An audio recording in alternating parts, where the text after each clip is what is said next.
Good evening. I am Clara Sue Kidwell, the Acting Dean of the Graduate Division, and on behalf of the division, I would like to welcome you to this Forster Lecture.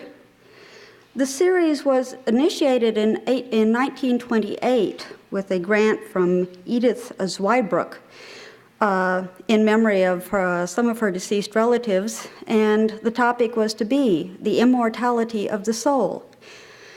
The early years of the lecture series were predominantly Christian in orientation, drawing such eminent scholars as Fulton J. Sheen, Catholic bishop. In the 1960s, the emphasis seemed to shift somewhat to the theology of people like Paul Tillich and Aldous Huxley. And in the 1970s, drew scholars in the history of mathematics or in the philosophy of mathematics, communication, various disciplines which might not be necessarily thought to be associated with the immortality of the soul, but nevertheless, I think, threw some interesting light on the topic. In the late 1970s and early 1980s, I think that the series really began to show the emphasis on other cultures than the traditional Christian emphasis of its early years. People from the fields of Egyptology and, Egyptology, and last year the person who was our speaker was a scholar of Native American studies, Native American religions, Professor Ake Holtkrantz from Sweden. The series, I think, has taken on a multicultural, multidisciplinary, and indeed much more, shall we say, enlightening scope than some of its early, perhaps, emphasis. So, with that in mind, I would like to introduce Professor Ann Kilmer from the Department of Near Eastern Studies, who will introduce the speaker tonight, whose topic is in the area of Assyriology, one that has not yet been addressed by the Forster Lectures. Professor Kilmer.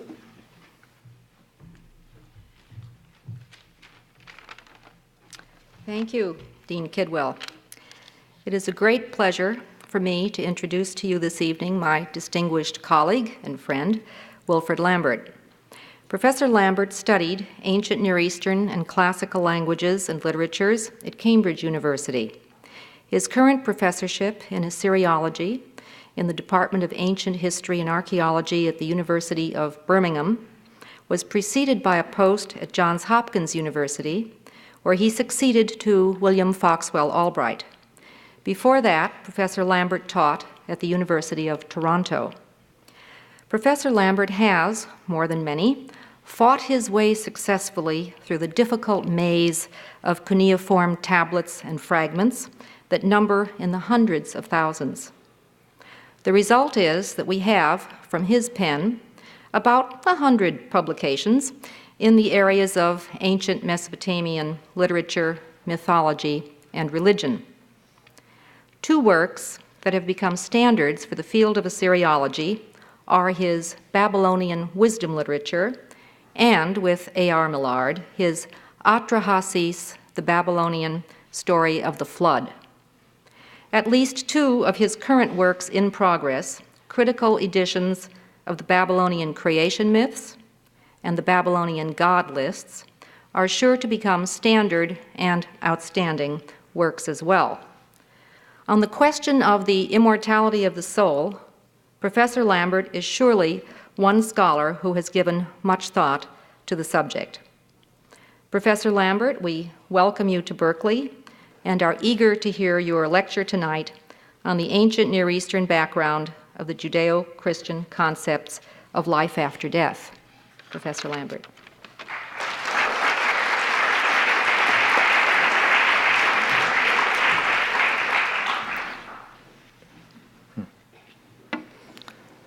Thank you very much, Professor Kilmer and Dean Kidwell. Ladies and gentlemen,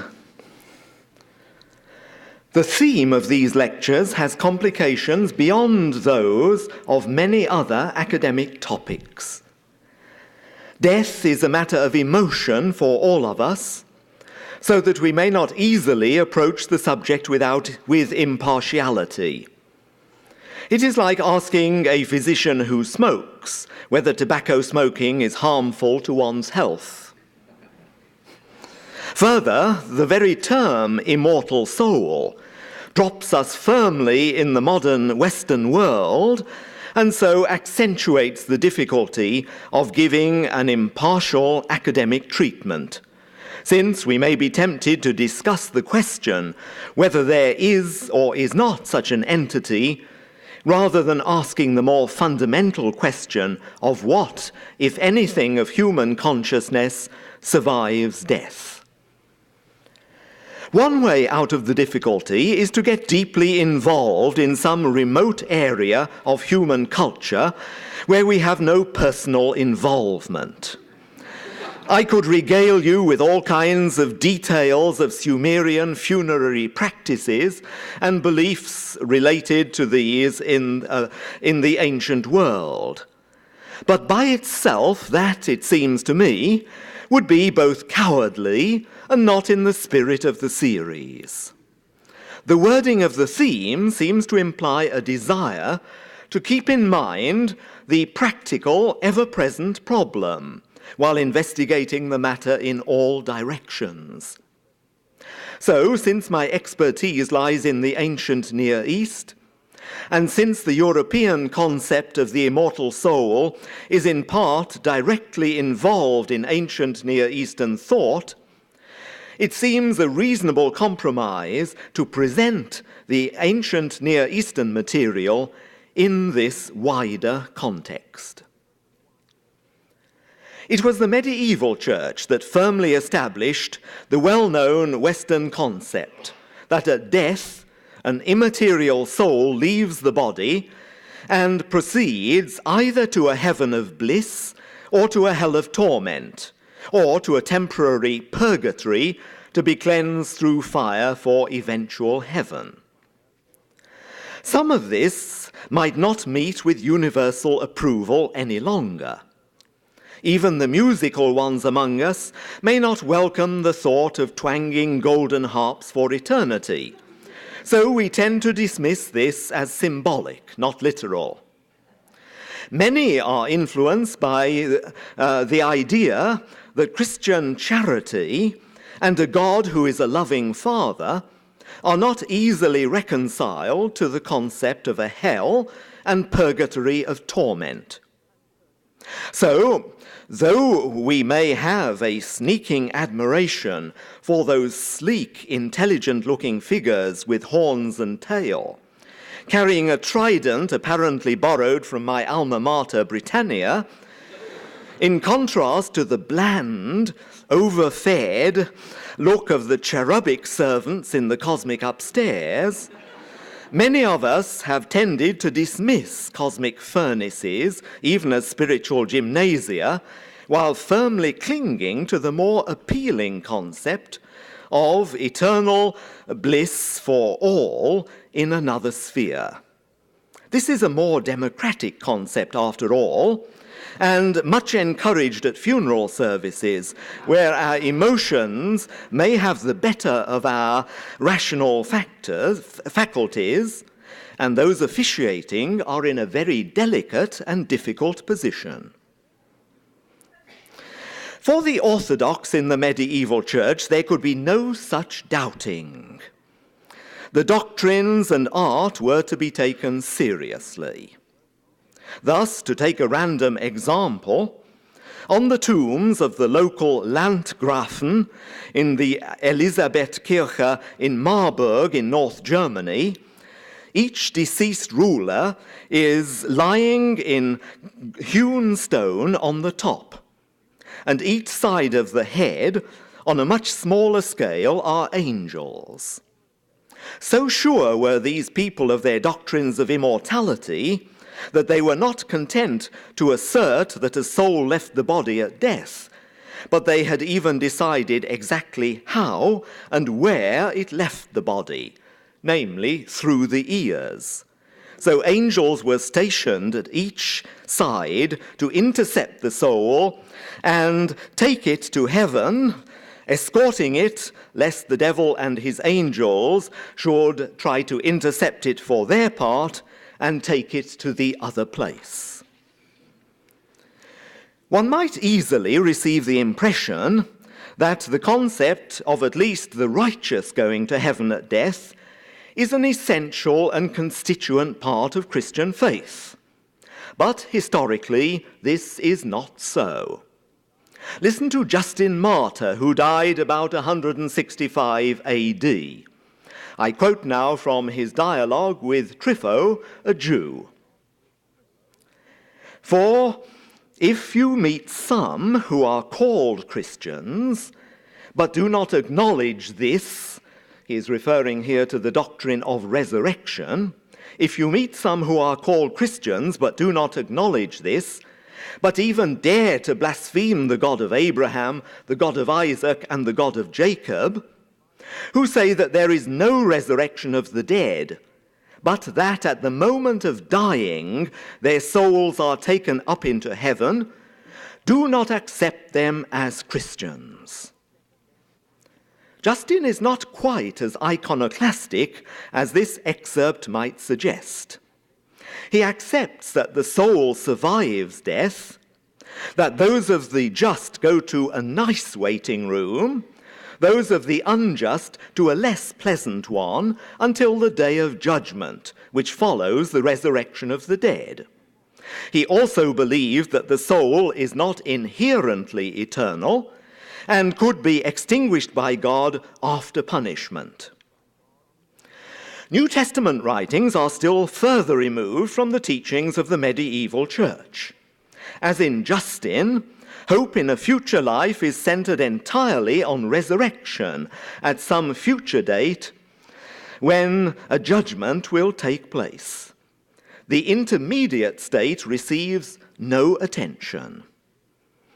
There are a few passages which can be reconciled with the concept of an immortal soul in bliss immediately after death, but these are few and inadequate when set against the total lack of concern with the state of the dead between death and the resurrection. Also, the use in both Gospels and epistles of the term sleep to describe this state. The writer to the Hebrews sums up the New Testament position in the words, "It is appointed to men once to die, and after that the resurrection." But could one not reconcile Justin and the New Testament by taking the latter's image of sleep to be the same as the former's waiting rooms for souls? That brings us to the very crux of the matter. The term soul, as used by Justin, owes more to Greek philosophy than to biblical antecedents. The crux of the matter was in fact the period between 200 BC and 200 AD, and the location of the scene is definitely the Near East. At this time, there was a development of ideas about life after death, and a very important one for the history of Western thought. The term soul is a key term. One lecture is, of course, not time enough to explore this whole development and its background. And I am not equally qualified, of course, in all the many branches of scholarship necessary to cover this whole area. So my plan is to give you a sketch in more detail of the ancient Near East, but to show how it fits in the general picture of development of ideas from the ancient world to the modern.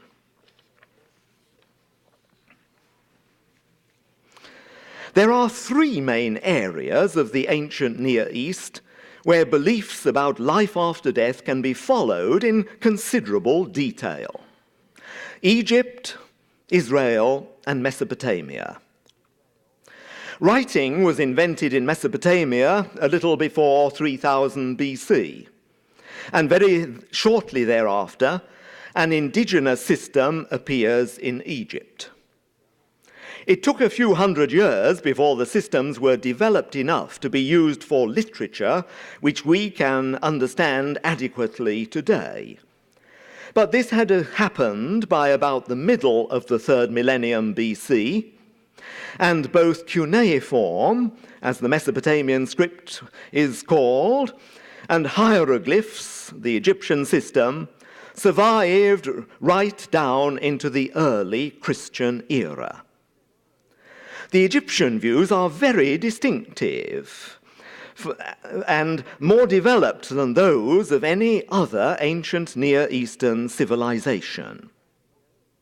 But both because I am not an Egyptologist, and also because there has been a lecture on these comparatively recently in this series, I shall not be dealing with them further tonight. Egyptian civilization, I will say merely briefly, developed with little external contact. The Nile Valley was relatively isolated, and that is why many of its features, such as its belief in life after death, are quite distinctive and separate from those of the other ancient Near Eastern peoples. So Egyptian thought played relatively a small part in the ultimate development of Western thought. This is ironical because no other nation spent a larger percentage of its gross national product on tombs, their furnishings, and mortuary offerings. One has only to think of the pyramids of Gizeh and King Tutankhamun's tomb. Mesopotamia, in contrast, was open to influences from all but one direction, though especially downstream along the Tigris and the Euphrates. There is, in early times, a clear distinction between the south and the north of Mesopotamia. Roughly from the region of the modern Baghdad and downstream, the country is a flat alluvial plain where agriculture flourishes only on irrigation. While upstream from Baghdad, one eventually reaches country where the rainfall will support farming. It was only the southern, generally rainless region that witnessed the great increase in material civilization in the latter 4th millennium BC, and that area remained one of the major cultural powerhouses of the ancient Near East until the time of Alexander the Great. The civilization was basically urban. That is to say, a great part of the population was settled in relatively large cities, and there was comparatively little village settlement. A climax was reached about the middle of the 3rd millennium BC, some 2500 BC, in what was then Sumerian civilization. Though Semites were present, especially the further one moved upstream. Once out of the southern region, that is upstream and beyond the modern Baghdad, Sumerians were found no more, and Semites prevailed. The 3rd millennium in the south one can describe as a Sumerian millennium. They were dominant culturally, while the 2nd and 1st millennia, up to the Hellenistic age, can be described as Babylonian. The Sumerians did, of course, not die out simply as a people, but their distinctive language was overwhelmed by Semites who were, from time to time, being renewed as fresh waves of migration came down the Euphrates Valley. However, in literate culture, Sumerian lived on as a learned language and continued to be composed for another millennium, up to about 1000 BC. This linguistic distinction, however, must not be pressed too much. There was a cultural continuity through the last 3 millennia BC, despite a varied political history. And only the Greeks under Alexander finally, if slowly, killed off this ancient civilization. Thus, in matters relating to life after death, there is not a Sumerian view to be set in contrast to a Babylonian view. The same basic ideas prevailed. The material available consists of archaeological finds of tombs and less elaborate burials on the one hand, and on the other hand, an abundance of cuneiform inscriptions providing from all kinds of angles evidence of their views on this matter. The grave goods buried vary very much, of course, according to the wealth of the person interred. A very poor person might have a couple of simple clay vessels and almost nothing more. At the other end of the social scale, a ruler might have a wealth of vessels in gold and exquisite stone, jewelry, weapons, and so on. Many items clearly made solely for funerary purposes, since the luxury of the materials employed often left them entirely unsuitable for practical daily use. As in ancient Egypt, grave robbing may well have been the second oldest profession in ancient Iraq. But unlike Egypt, the country had not the resources to allow huge, solid stone coverings over burials, nor did it offer remote valleys where one could hope, even if vainly, that the robbers would look in the wrong spots. Thus, very few royal burials have been recovered intact, the best known being the Sumerian royal tombs from Ur, round about 2500 BC. The quality of the manufactured items is certainly comparable with the furnishing of King Tutankhamun's tomb, even if the quantity is less. However, the Sumerian rulers outdid their Egyptian brothers in one matter.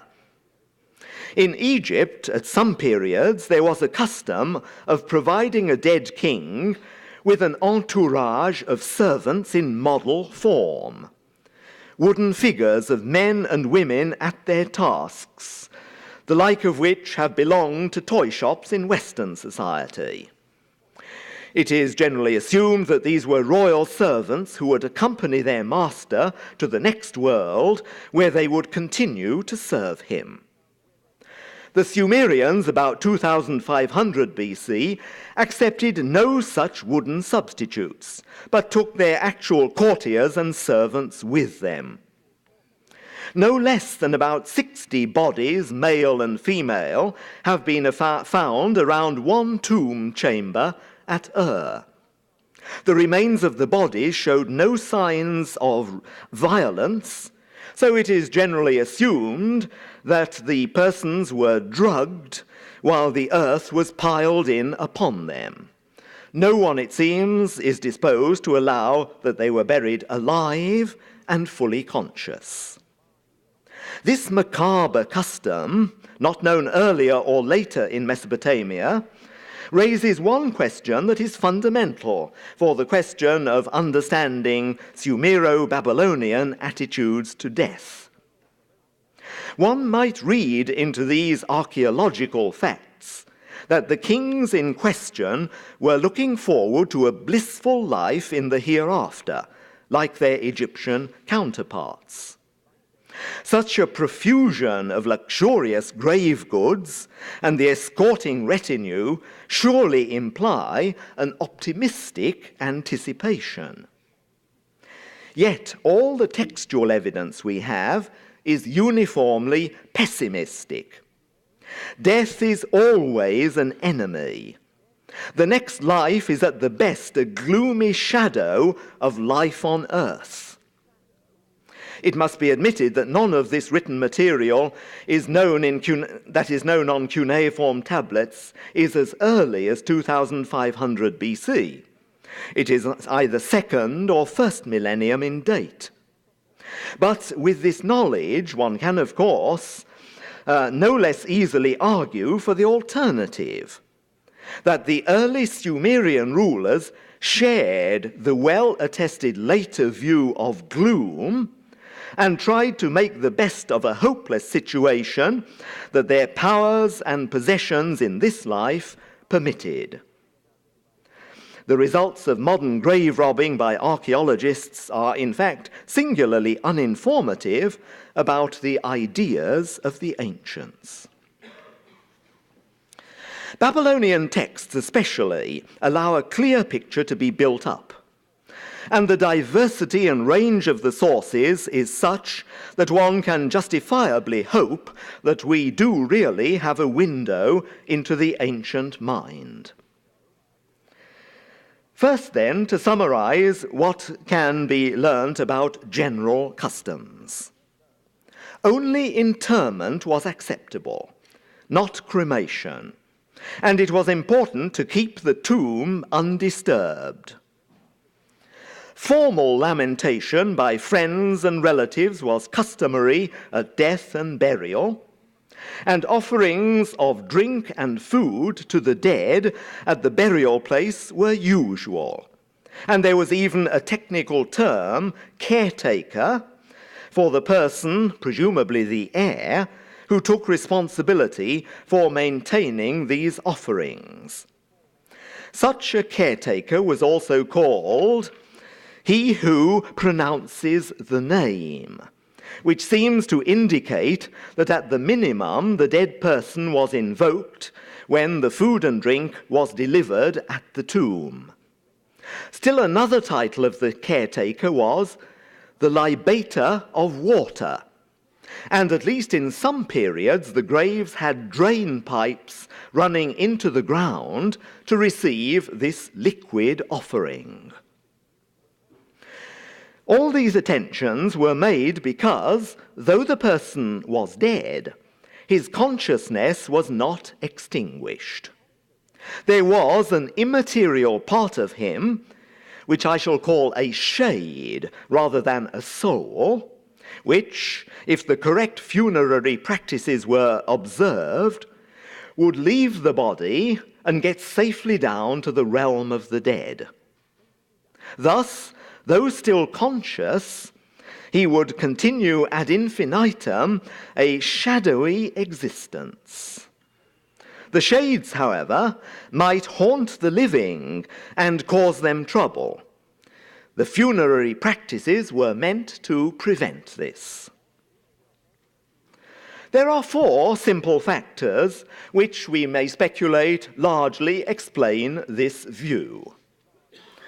The first is the common human emotional revulsion of death.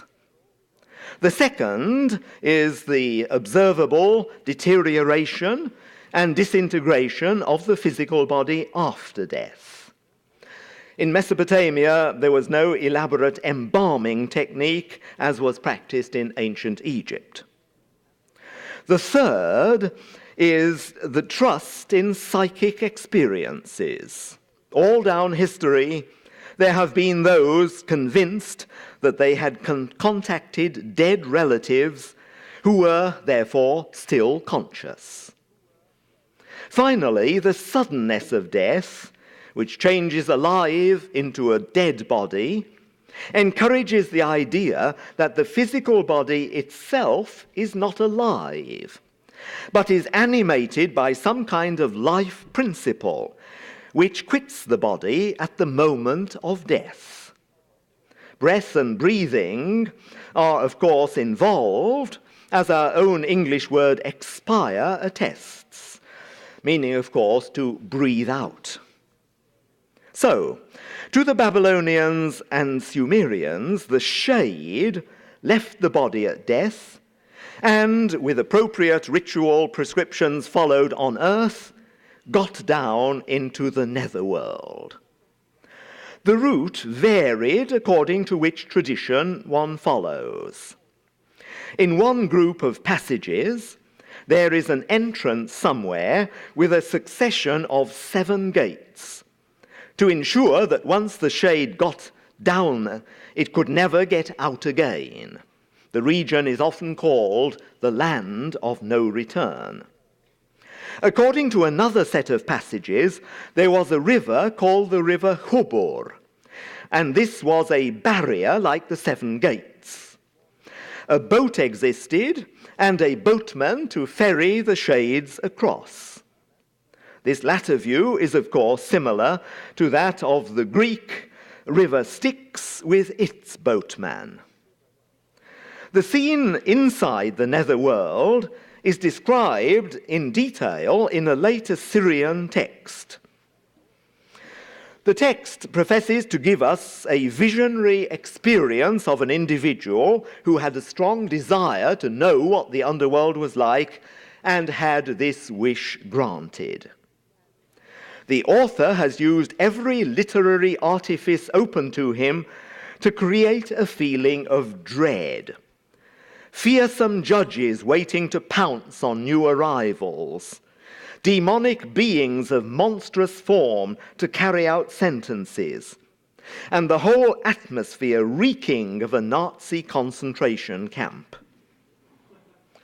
So anxious was the Assyrian writer to create this impression that he does not give us, in the surviving portions at least, answers to many questions which occur to us. These answers we get more readily from a Sumerian Gilgamesh story, probably composed or redacted about 2000 BC, and in the modern world commonly called Gilgamesh, Enkidu, and the Huluppu tree. Gilgamesh, who is believed to have been an historical king of the town Uruk, some 2600 BC, drops something through a hole into the netherworld. So he sends his servant Enkidu to retrieve it. Enkidu is given appropriate advice to enable him both to enter and to exit again. He must not, for example, be rowdy while down beneath. Unfortunately, all these rules Enkidu broke, so he was seized by the powers down below, killed, and not allowed to complete his mission and to return. Gilgamesh was, of course, much distressed and resorted to spiritualism to communicate with his trusty retainer. This he does entirely by enlisting the help of Enki, a very clever god. So Enkidu's shade, in due course, emerges from a hole. Despite this being Enkidu's shade and not his body, the two embrace, and then Gilgamesh begins to question him about the netherworld. A general query as to what it is like evokes a response which agrees essentially with the late Assyrian picture. Enkidu replies, "It is simply too horrible to describe."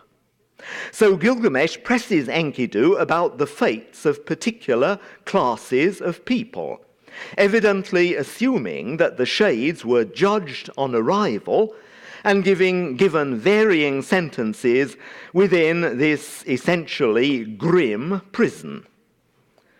This is interesting on 2 accounts. First, as that we have nowhere else from ancient Mesopotamia such a specific account of various rewards and punishments, though the general concept of a netherworld judgment is given often enough.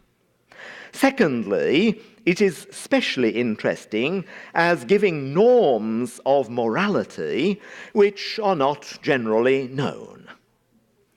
So we ask who, in the judgment of the netherworld judges, were the good boys and girls, who were the bad boys and girls.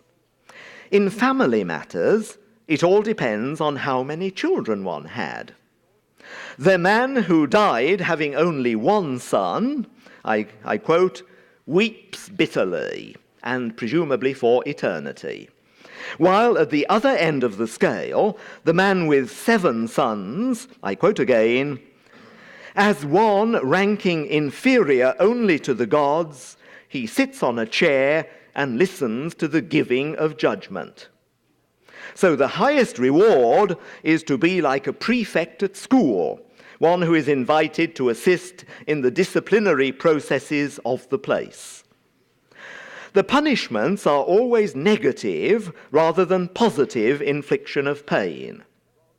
Thus, one who in his life on earth did not respect his parents' wishes has water to drink, which would of course be no pain to a Muslim, but not enough. The shade without a caretaker, I quote, eats gathered up scraps of leftovers thrown in the street, which I take to mean in the upper world. There would be no such refuse down below. And we know that the unburied and uncared for haunted the living. After Gilgamesh and Enkidu embraced, Enkidu explains the physical nature of a shade. I quote, "The body which you touched and so felt pleasure, worms eat it like an old piece of cloth. The body which you touched and so felt pleasure is filled with dust like a crevice in the ground." Yet how can this be reconciled with the line that states a little earlier, "The shade of Enkidu came out of the netherworld like a breath of wind"? The ancients seem not to have been disturbed by this seeming contradiction. Only one type of person did not go down, in fact, to the netherworld, leaving aside those who wanted to go but couldn't because the appropriate rites had not been performed. These were humans whose bodies had been burnt. And the reason given is, they are smoke that has gone up in the sky. This explains the absence of cremation in this civilization. But of course, one might have expected, from a modern standpoint, that the Sumerians would have preferred cremation to avoid the obnoxious netherworld, but for some reason or other, they did not. You may be inclined to ask whether this concept of the dead is not much the same as that of souls in Platonism, post-biblical Christianity, and other systems. The answer must be an emphatic no, for the following reasons. The ancient Mesopotamian shade is only the shadow of his former self, incapable of any achievement. There is a prayer for a man in mortal danger, where the interceding priestly figure puts this argument to the god Marduk. "Do not destroy the slave you have created, for what profit is there in someone who has become earth? A living slave reveres his lord. What can dead dust contribute to a god?" In short, while a human is alive, he can be useful to his god, but he can do nothing when dead. And though we might try to insist that even a shadow of a living human consciousness is still life, the ancient Mesopotamians emphatically and always call it death. Thus, in the Babylonian Gilgamesh epic, we have it on the authority of a goddess that, when the gods created mankind, they assigned death to mankind, but held life in their own keeping. Indeed, the real distinction between God and men lies in this system precisely in this point. By nature, the gods live forever, while man must die. Further reason why a Mesopotamian shade is not a soul can be found by studying creation myths. In the ancient Near East, the nature and function of things is always laid down in the beginning at creation. A universal in ancient Mesopotamia is that the human race was created to serve the gods by undertaking the agricultural labor necessary to provide food and drink. This was fully achieved in Sumero-Babylonian society. The gods lived in houses on earth. There is no technical term for temple. Even if the gods had other abodes in heaven or in the netherworld, they also had a house on earth. There, twice a day, meals were put before them. And we must not confuse these meals by calling them sacrifice. That term comes from an entirely different system. To the ancient Mesopotamians, this provision of food was nothing more than providing for the daily needs of the gods.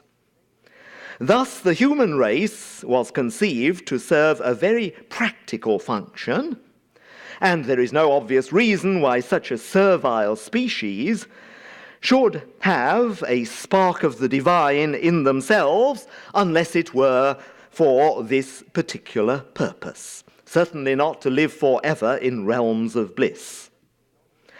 The account of the actual processes of the manufacture of the human race in the beginning explains this very carefully. Though there was a minority view in ancient Mesopotamia that man simply grew out of the ground like plants, the more widely spread opinion considered that flesh and blood of a miscreant god were mixed with clay, and that after it had been kneaded, spat upon, it was formed into figurines, and in due course these figurines emerged alive as the first 7 human pairs. The author was concerned to explain the presence of life in humans, since matter, from which bodies are, is not in itself alive.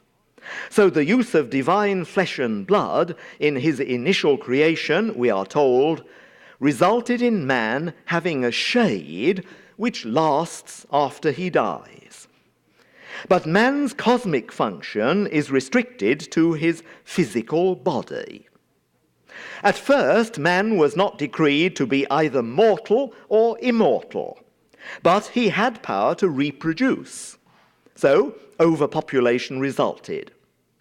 And after trying out temporary expedients to reduce the numbers by famine and disease, it was finally decided to destroy the whole race in a great flood. A god, Enki, frustrated this plan by alerting his favorite man, who became the Babylonian Nor, being saved in an ark.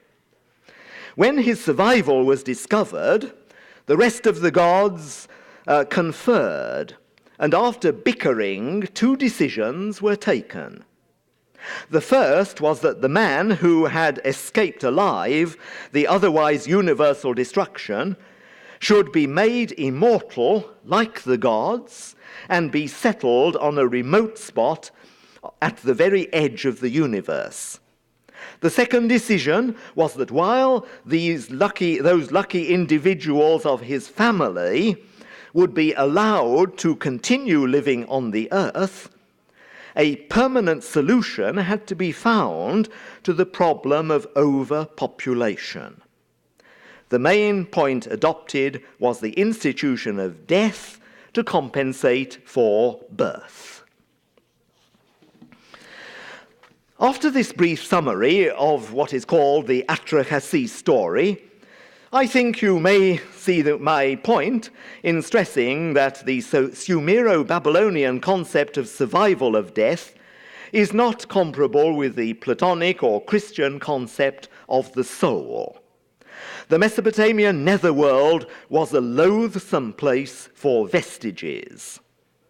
Life for humans was in this world. Death is often spoken of as returning to clay, the substance from which man was created in the beginning. Immortality could be granted as a special favor by the gods, but only one man, the flood hero, attained this. And one of the greatest works of Babylonian literature, the Babylonian Gilgamesh epic, has still a gripping poignancy, because the great hero Gilgamesh, after witnessing the death of his friend Enkidu, resolves to gain eternal life. But after wearing himself out in his effort to this end, has to acknowledge the futility of his pursuit and to accept that he too must die in the end. Those of you who are well versed in classical Greek or Hebrew literature will already have noted parallels in some of the things already described. The story of Odysseus calling up the shades of the dead in the Odyssey reveals a very similar concept of the shades, even if particular matters are different. Odysseus has to go to a particular remote spot and provide blood as a douceur to get the shades up to talk, none of which is mentioned in the Sumerian Gilgamesh epic quoted. Then he tries to embrace his mother, but finds he cannot because she is immaterial. She explains that burning the physical body releases the immaterial soul. The word is soul, but it is used not in the Platonic or later Christian sense, but in what I am calling a shade in the Near East. Now, pacey sundry scholars, it is highly improbable that there is any direct or indirect connection between Homer and the Sumerian Gilgamesh epics. But one observes the general similarity in concept of the nature of the dead and the underworld to which they all alike go. In Israel, the similarities are in some respects even greater. Genesis 2-3 tells how man was made, I quote, from the dust of the ground, and clay, dust, and earth are literary synonyms in these passages. Then the problem of how lifeless matter was vivified is faced in exactly the same way as in the Babylonian myth. But instead of divine flesh and blood being added to clay in the mixture, in Genesis it says, God breathed into his nostrils the breath of life, and man became a living being. The King James Version translates living soul, but as any Hebraist will know, the term nephesh is not at all the same as the Platonic and later Christian soul. It means life, living being, and cannot exist apart from the body. At first, the status of Adam and Eve were as ambivalent as the much reproducing early human race in the Babylonian narrative. They had been defined neither as mortal nor immortal, but after eating the forbidden fruit, they gained in intellect, so to prevent them eating fruit from the tree of life and becoming immortal, they were driven out of the garden and henceforth had to toil, I quote, until you return to the ground from which you were taken, for you are dust and will return to dust. Just as the Babylonian hymn writer states the impossibility of the dead serving their gods in the next world, so in a psalm attributed to Hezekiah when mortally ill, the words occur. For Sheol is the Hebrew term for the netherworld, for Sheol cannot praise you, death cannot hymn you. Those who go down to the pit cannot hope for your constancy. The living, yes, the living will praise you. These similarities are, of course, to be expected in a civilization which only developed in the first millennium BC, and in terms of the older Near Eastern civilizations is thus a latecomer. But there are differences. In the Hebrew view, did the dead retain any consciousness? With Sumer and Babylon, we have to answer yes, while not exaggerating its importance. In Israel, there is evidence to the contrary. The psalmist in the book of Psalms states, "Come back, Lord, save my life. Save me because of your constancy. Since there is no memory of you in death, who will praise you in Sheol?" No memory in death. A very late book, or what many people think is a late book in the Old Testament, Koheleth, similarly states, "Now the living know that they shall die, but the dead know nothing at all. They have no more any memory because their consciousness, any reward because their consciousness is gone." The origins of the New Testament use of sleep as a figure of death are to be found already in the Old. The kings of Israel sleep with their fathers when they die. And the Egyptians, overwhelmed in the Red Sea as they pursued the incipient Israelite nation coming out of Egypt, according to the prophet Isaiah, sleep, they shall not rise, meaning that they were eternally dead. However, there is also evidence to the contrary. Israelites like Odysseus and Gilgamesh could employ necromantic techniques to bring up the dead for communication. King Saul, when things were going badly for him and he saw no way out, got a medium to bring up the dead prophet Samuel. However, he had wasted his money because the prophet merely gave him a lashing of the tongue. Then, in the book of Isaiah, there is a satire on the king of Babylon. And the description of his fall from power is followed by an account of his arrival in the netherworld, which caused raised eyebrows to the shades already sometime there. I quote it. "Those who see you will be agog at you and will reflect upon you. Is this the man who shook the earth, who made kingdoms totter, who turned the world into a desert, destroyed its cities?" Clearly, these dead were conscious enough to gloat over the fallen king of Babylon. A brief comment on each of these two passages is in order. Saul knew that mediums were taboo in Israel, and so went to his medium in disguise. The passage in Isaiah is a satire on a public enemy of Israel and may be presenting a view of the netherworld which gave added punch to the ridicule, but which was not the writer's personal view. It is very pertinent to the problem to note that the Old Testament represents an Israelite orthodoxy, and other strands of Israelite faith coexisted for a long time. The most reasonable solution of these seeming contradictory pointers is that the Near Eastern view of the survival of human consciousness was well known in Israel, but gradually Yahwistic orthodoxy suppressed it and replaced it with the concept of death as sleep, implying no consciousness whatsoever. This view is supported by the ancient Hebrew concepts of immortality.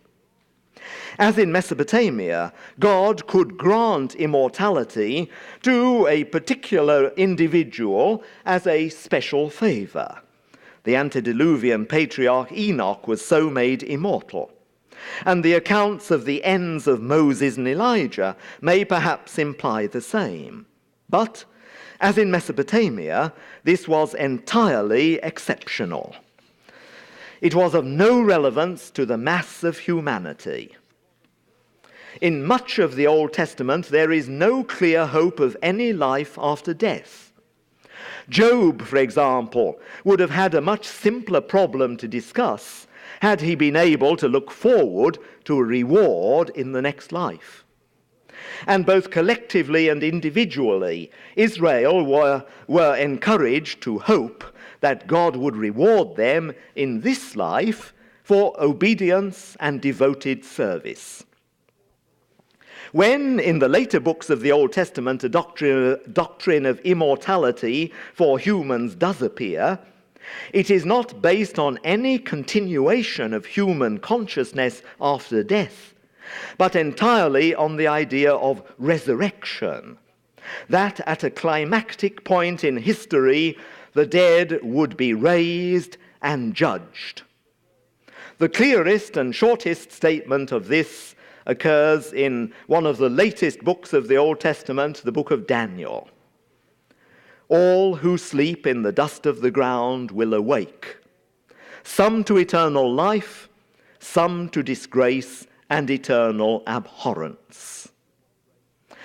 Now, note the figure of sleep for the dead. Dust of the ground, not an underground chasm as their abode, and the judgment as a once and for all event in the future, not a continuing judgment for souls of the dead as they died. We can now begin to draw together the various strands we have been considering, and I will permit myself a bold and totally unprovable hypothesis at the outset. I think it likely that in prehistoric Neolithic times, there was a generally uniform intellectual culture from the Aegean to the Indus Valley, with, of course, some local variation.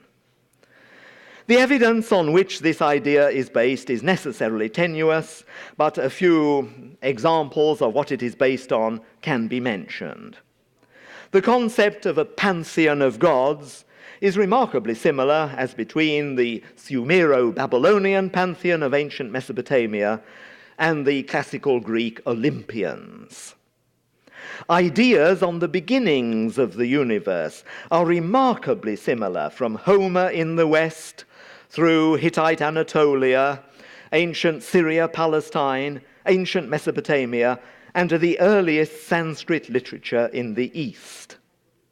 In the case of concepts about survival of death, the views expressed or alluded to in Homer also have, in general, a striking resemblance to the common ancient Near Eastern view, namely that a shade leaves the body at death and descends to an infernal region where it remains forever as a vestige of its former self.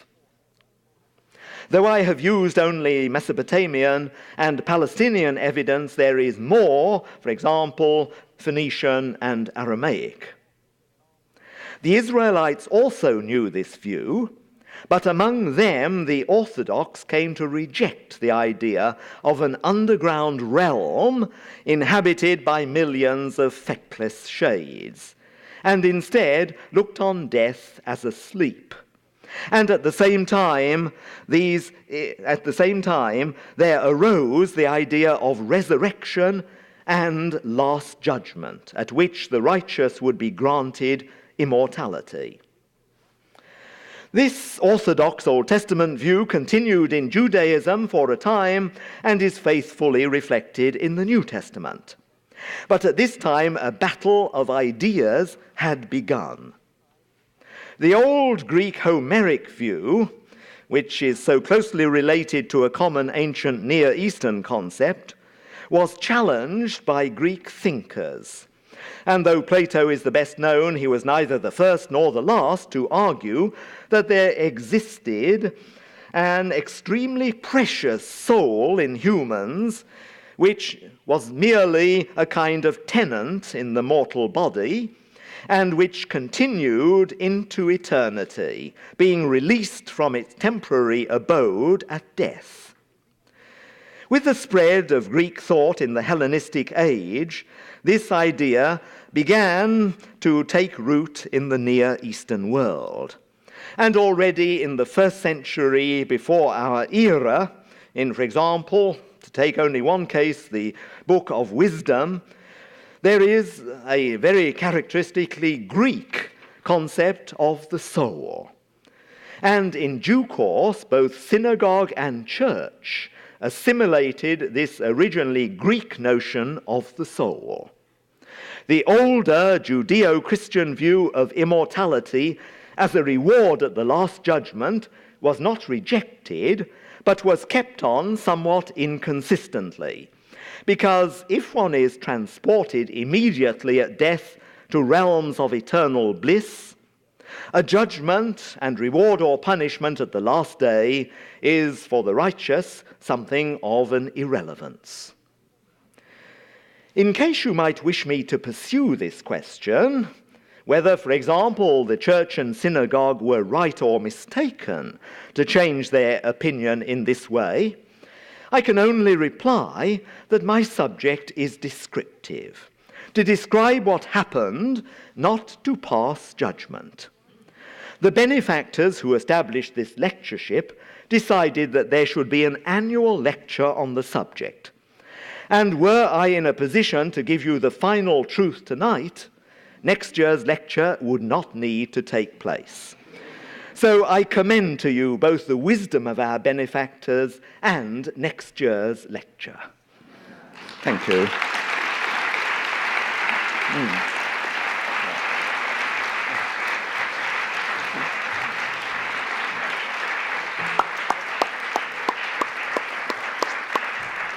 Thank you very much.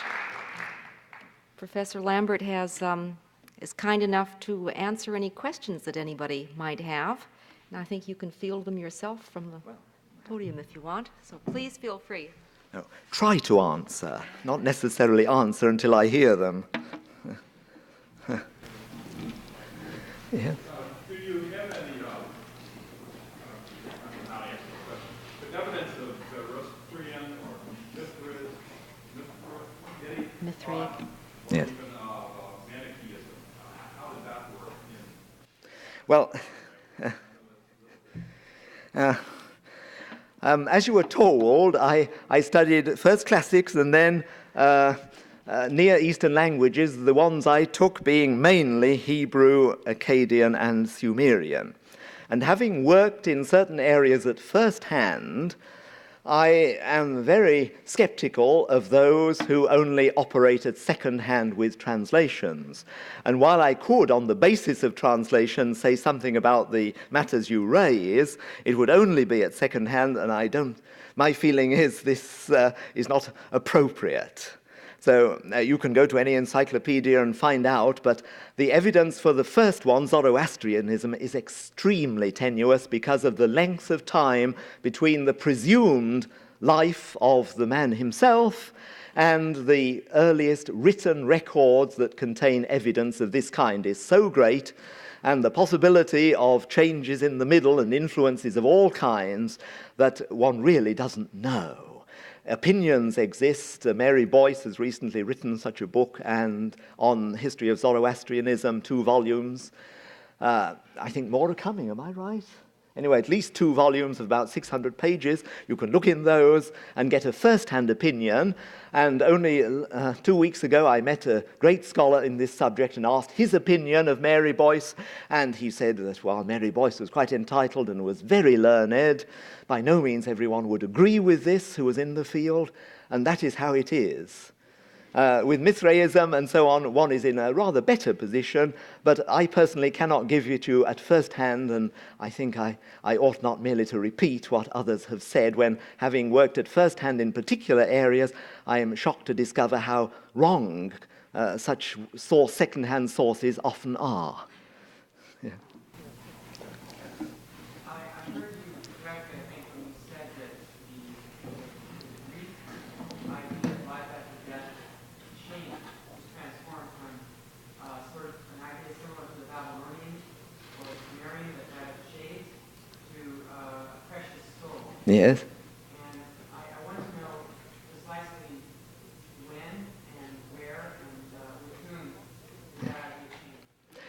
Yes, date approximately 7th century. One has to depend, of course, on surviving material. There could always have been something earlier that hasn't survived. But it came essentially with the development of philosophy.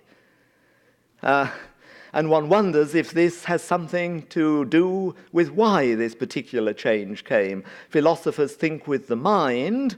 The mind tends to be exalted as the most important thing, and perhaps this has something to do with the idea of a soul. I don't know, this might be rationalizing on my part totally irrationally. But it started in the 7th century, and then with Plato and the influence of Plato on later generations of Greek philosophers, it became, so far as educated Greeks went, a normal Greek point of view. But this doesn't mean there weren't other Greeks not educated in philosophy who didn't hold other views. In presenting a brief account as I have, one necessarily must oversimplify. Professor Juergensmeyer? There seem to be a couple different versions of the death of Enkidu. Mm-hmm. Does this point to different, slightly different notions of life after death? And does the notion of the immortality of the shade change as the event of Enkidu evolves over time? There is the Sumerian account from which I quoted you. There is in the Babylonian epic a quite different account of his death. The Babylonian epic, one presumes, is later, though this isn't as demonstrable as one might think. The surviving text material suggests that the versions may not be more than a couple of 100 years apart at the most. Now, is there any development in ideas? One really can't answer that question because the Babylonian story does not give us any material about the state of the dead except a few lines which are a koinos topos in Babylonian literature, and they don't happen to overlap what is given in the Sumerian account. So I'm afraid one cannot trace any development there of ideas. Is there a difference in the concept of death in the two versions? Yes, well, there is a difference in the approach to death. In the Sumerian accounts, Gilgamesh hopes for immortality, but the only hope of immortality is the hope that he will not be forgotten, but will be remembered as a great man. That is the limited concept of immortality that Gilgamesh hopes for in the Sumerian story. In the Babylonian story, it starts off in the same way. Gilgamesh wishes by some great deed to make his name immortal. But then events develop so that his friend Enkidu dies. He suddenly becomes much more intensely afraid of death from having experienced it at first hand, and then he desires personal immortality. So there is this difference. In the Sumerian stories, Gilgamesh desires eternal fame as his only reward. In the Babylonian story, he moves on from that to personal immortality, and that is where the element of tragedy comes in, that he fails. In a heroic tale, one can succeed, but not when striving after personal immortality. This difference, this addition to the Gilgamesh story, could that be new ideas coming into the culture about death, or is that just something that was possibly added later? It's always very difficult in the ancient world to answer a question, and even in the modern world it is sometimes difficult. Something happens, and what is responsible, or who is responsible? And I'm afraid that the simple answer is there is not material with which to give you an answer. It could be simple internal development. The more one reflects on a given topic, the greater the possibility that a new insight will come. On the other hand, there could have been something outside moving in, but if so, we have no evidence of that. I think most people today would think it were an internal development, but there is no proof. Sir, are you suggesting that the ambiguity in the New Testament on the afterlife is already at that time a result of this sort of battle of ideas that you alluded to in Greek? No, to me, the New Testament, which after all was written within a very short period in historical terms, all within 70 years. It is quite uniform. It's the Old Testament where one has a certain ambivalence. The story about Samuel being brought up seems to imply that the shades really are there, surviving with some kind of consciousness and can be brought up. Whereas there are other passages that imply that when you are dead, you have no consciousness of any kind. Well, I guess what I'm referring to is stories such as Lazarus and the rich man, Christ's comment to the thief on the cross that this day you see me in paradise. It seems Well- to have this idea of immediate entry into paradise. Well, if you don't read the commentaries, they might. It depends on the background with which you come. If you look in the commentaries and take a selection of commentaries, not just one, there are many alternative interpretations. People play around with commas with one of the passages. Where do you put the comma? And in ancient texts generally, there can always be cruxes, that is to say, difficult passages you can interpret one way or the other. Now, I wouldn't deny that you can find a passage in the New Testament which, if you approach it with a fixed point of mind and look at nothing else, will conform with that point of view. One has to balance the whole. And if one has unambiguous statements that say, the moment of death you go to realms of bliss, that's one thing. But it's another thing if there are only passages which can be taken that way, but can be taken other ways. There's one way in the back there. How did the Sumerian concept of this judging and demons after death evolve into this righting of wrongs in a specific day of judgment? How did that idea evolve? I don't think we know how it evolved. The first thing we do know is that the Sumerians have such a view.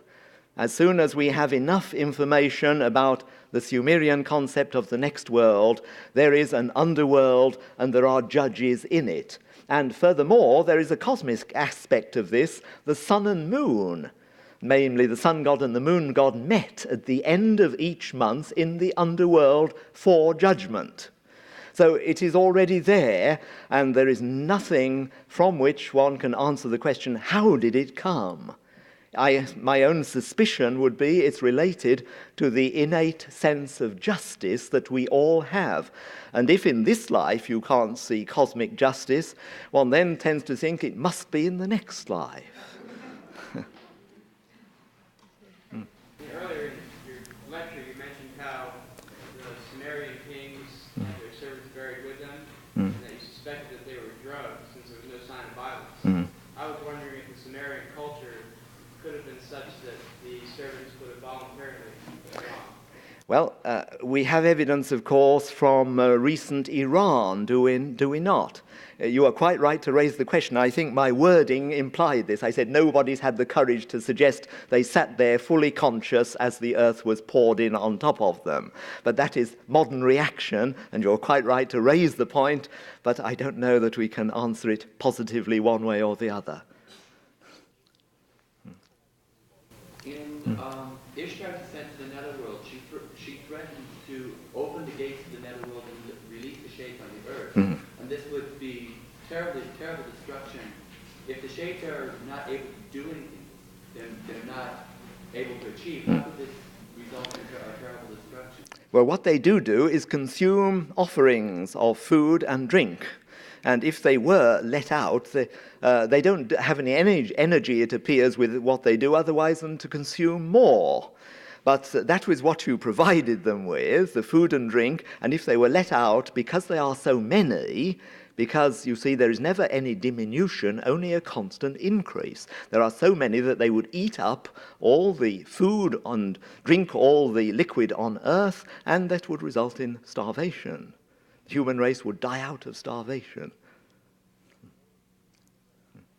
In how many cultures does a flood legend exist? Well,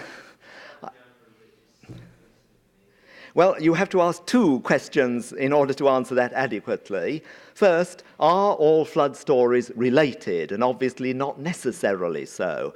There can be floods as a natural phenomenon in very many parts of the globe, and in such an event it's not unlikely that people will try to jump in boats, and here and there people will be saved while most are drowned. So one cannot just say assume that all flood stories are the same. The next question is, one has to be rather careful with certain primitive tribes, primitive in their material culture, that is, when finding they have a flood story similar to the biblical one. There have been cases where missionaries had been around a generation before, had been eaten or had otherwise disappeared from this area, and the next missionaries to arrive discovered the biblical flood story and thought this was an independent attestation. For the Mesopotamian flood story, the only certain cognate flood story is the Hebrew one. The Greek one, unfortunately, we don't know well enough. The attestation of it is comparatively late.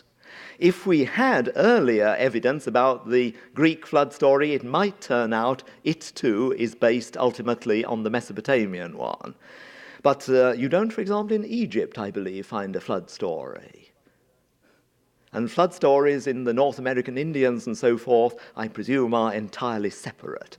There is an old book, but it gathered a certain amount of material by Peake called The Flood, I think.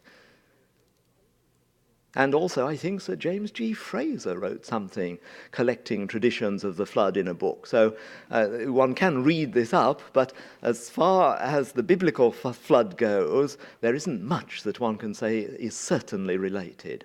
The biblical account is certainly related to the Babylonian one because of the 3 birds let out of the ark as the flood waters subsided. That can hardly have occurred independently in 2 distinct narratives. And other details as well.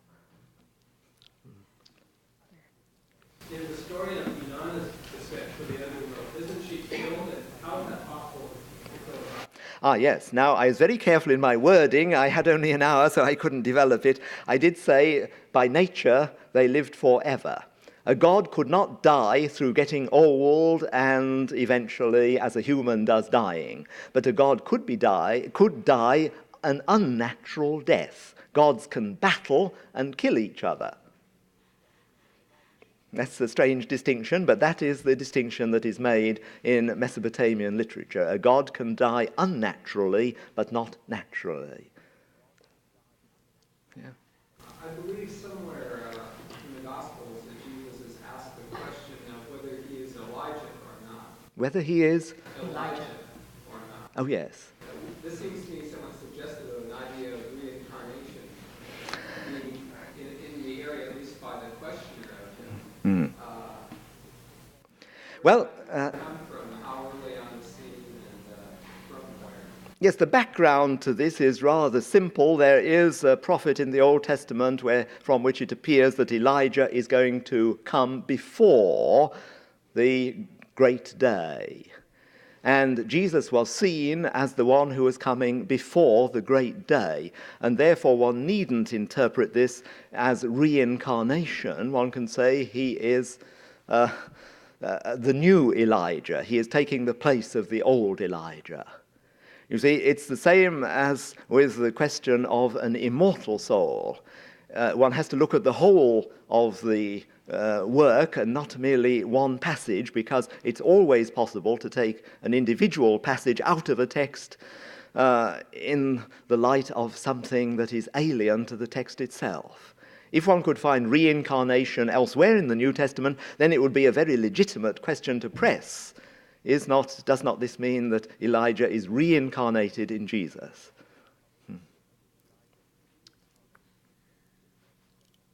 Yes, The woman there. Yes, you. Yes. Say something about the relationship between the Orthodox Israelite position against the immortality of the soul and various other aspects of their religious ideas. Yes, well, I wouldn't say against the immortality of the soul. I would say against the concept of a netherworld and shades going down into it. Now, I think the background of the Israelite rejection is this. Where you have this idea, the netherworld is ruled by powers who are separate from divine powers on and above earth. The underworld gods were quite distinct, and although in Mesopotamian mythology there was a ladder by which it was possible to ascend and descend from heaven to hell, it appears that the chief deities did not use this ladder, that only their messengers were allowed to go. And so this concept of an underworld as a separate power was not acceptable to those who regarded their God as unique and ruling the whole of the universe, not just a part of it. That, I think, is part of the background against the idea for which they also tabooed mediums, presumably saying that what they were doing was fraud, as indeed some people in the modern world would say. Now, if one reads the Old Testament, one finds many allusions to practices which are being denounced, practices done by ordinary Israelites. And one must allow then that there was a much greater variety of beliefs in the whole population than one might at first think by a superficial reading of the Hebrew Bible.